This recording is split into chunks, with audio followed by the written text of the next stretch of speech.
Akkam jirtan Oromoo nagaa fayyaa har'allee deebine walitti dhimmoota tokko irratti yaada tokko sanbiraan ga'a. Kunis maali hiriira guyyaa har'aa deeggarsa ministeera Itoophiyaa Dr. Abiy Ahmed bahame irratti yaadota maaliif hiriirri kun bahame maaliif barbaachise kan jedhu akkamitti bahame kan jedhu sanbiraan ga'a.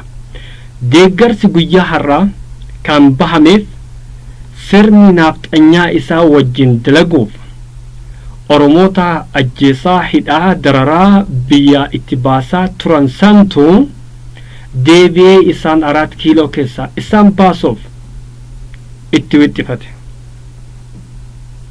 Kanaaf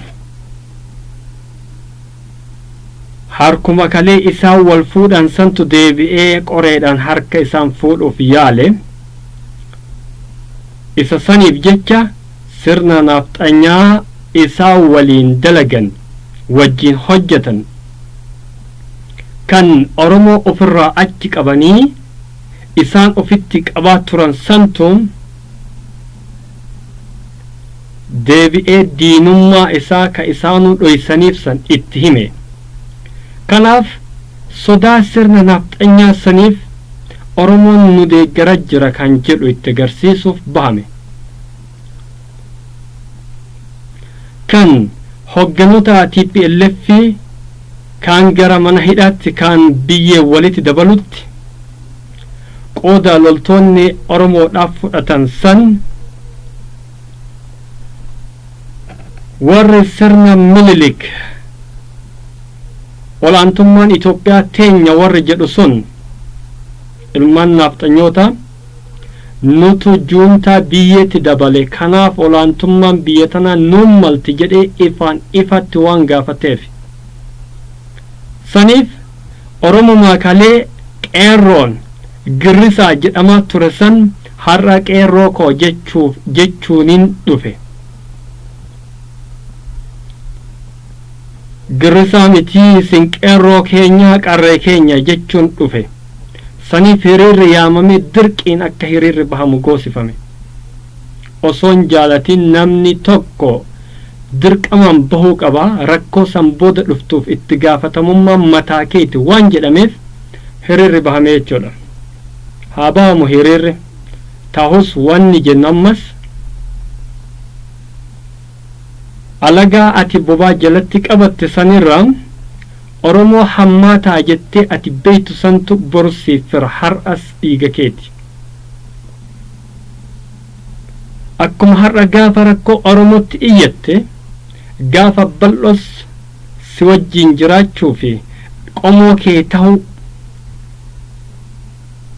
hubachuudha qabda. Garaagarummaa siyaasaatiif jettee dantaa aangootiif jettee kan har'a qomoo kee hiitee darartee kaan immoo coraa irraa fixxee fakkeenyaaf akka Koloneel Gammachuu Ayyaanaa fa'a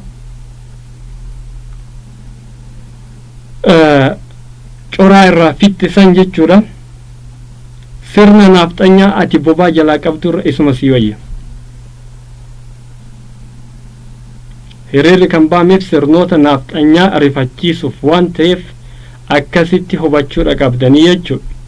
Inni biroo boordiin filannoo biyyoolessa Itoophiyaadha dhaabbilee siyaasaa Oromoo kaaniin ulaagaa hin guunne jedhee haqee kaaniin immoo waan guutachuu qabduutu jira jedhee tooftaadhaan dhaabbilee siyaasaa Oromoo akka filmaata hin seenneef godhamaa jira jechuudha.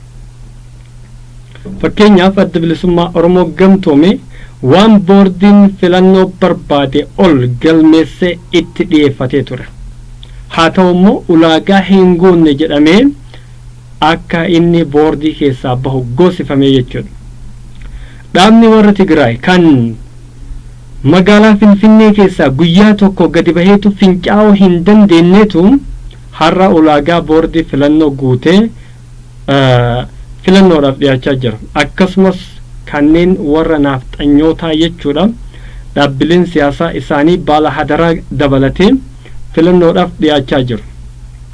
Dhaaba adda bilisummaa Oromoo kan Jaal Daawud Ibsaatiin hoogganamu isaanis sababoota gara garaa dhibdeelee gara garaa itti dhiheessuun torbee darbe immoo aasxaan mallattoo Oromoo qabu addatti mallattoo Oromummaa mul'isu kan odaa fi aasxaan irra jiru hin ta'u jechuudhaan harkatti didamee jechuudha. Akkasumas paartii KFO'dha hogganoonni siyaasaa gurguddoon biyya san hin hogganan jedhanii abdatame waan filannoo kanarratti mo'uu akka danda'an hubatame tooftaa siyaasaa itti malanii gara mana hidhaa geessan jechuudha. Wanti dalagamu kun hundi maali? Boordiin filannoodha ilmaan nafxanyootaatiin kan guutame Burtukaan Miidhagsaa dabalatee warra akeekaa nafxanyummaa qabu kan kaleessas yeroo biyyoota alaa keessa turtes miseensa paartii Gimboot 7 kan turte har'a kanuma akeekkachaa turte kanuma dubbachaa turte Oromummaa irratti dhiibbaa qabaachaa turte sabboonummaa Oromoo irratti dhiibbaa qabaachaa turte har'a irratti hojjettee dhaabbileen siyaasaa Oromoo akka qooda hin fudhanne goote jechuudha. Wanti hubachuu qabu Oromoon dhaabbileen siyaasaa Oromoo garaagarummaa siyaasaas qabaattan Oromummaa fi Oromiyaan teessan takkattuma. Fal'aanni diinni ittiin isin fuudhu qaasaan diinni ittiin isin safaru tooftaa jijjiirus tokkochuma. Kana hubattanii ejjennoo Oromummaa fi tokkummaa keessan cimsitanii roga tokkotti deebitanii Oromoo humneessuudha qabdan. Oromoo humneessuudha qabdan. Diinni ija garaagaraatiin isin hin laalu tooftaadhaaf yeroof isinitti fayyadamee foddaa TVtiin isin fidee isin irratti hojjechuu qofaaf.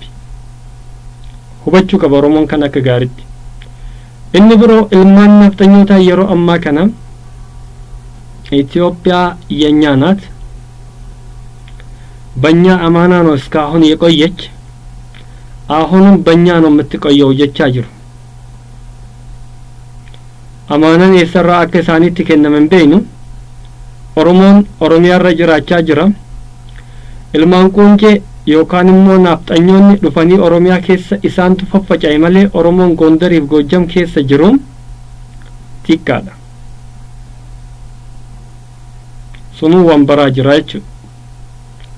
Isa kanaaf deebi'anii biyya san irra jiraachuuf olaantummaa yeroo ammaa kana maqaa olaantummaa seeraa jedhuun Tigraay keessatti lola deemaa jiru kana nuti injifateette lafa dhiitaa jirti. Kanas warri goosise warra Oromoo tuffatee maqaa qabsoo Oromootiin aangootti bahee Oromoo hidhee ofiif immoo nafxanyaaf firoomedha.